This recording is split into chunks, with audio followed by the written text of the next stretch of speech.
आज आम बनइबा Mumbai special मूंगलेट recipe जोड़ा कि स्ट्रीट फूड स्टाइल रे बनइबा से मुझे कौन कर चोपा थी मुग को बहुत भल भाव बतुरी नहीं बतुरवा पर दरगड़ा करके बाटी नहीं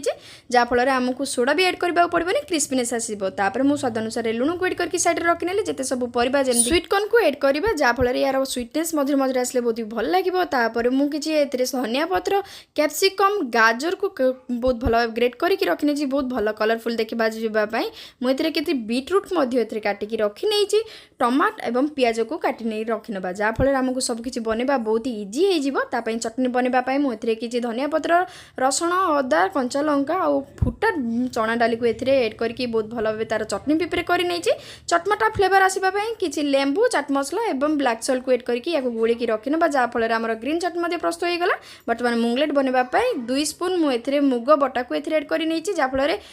जिते सब आम भेजिटेबल को एड कर नवा पियाज कंचा लंका जदि आप चाहती कंचा लंका कैप्सिकम गाजर जिते सब आमर टमाट जिते सब आमर पियाज को ग्रेट कराई सबको एड कर ना केवल आमर बीटरूट लच्छा को एड करवा जहाँफल देखापी बहुत ही सुंदर देखा यार सबको बहुत भल भाव एड करने बहुत भल से या गोल ने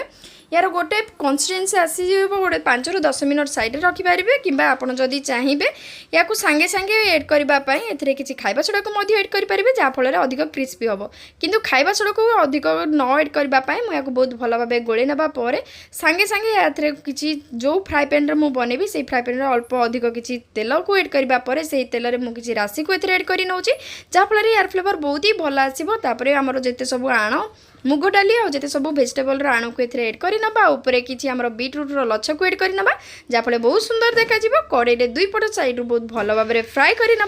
टिके अल्प अधिक तेल लगे किंतु खावाई बहुत ही टेस्टी एवं यमी लगे बहुत भल भाव या एड करने 2 पट साइड रू बहुत भल भाव क्रिस्पी होगा जाए या फ्राए कर ना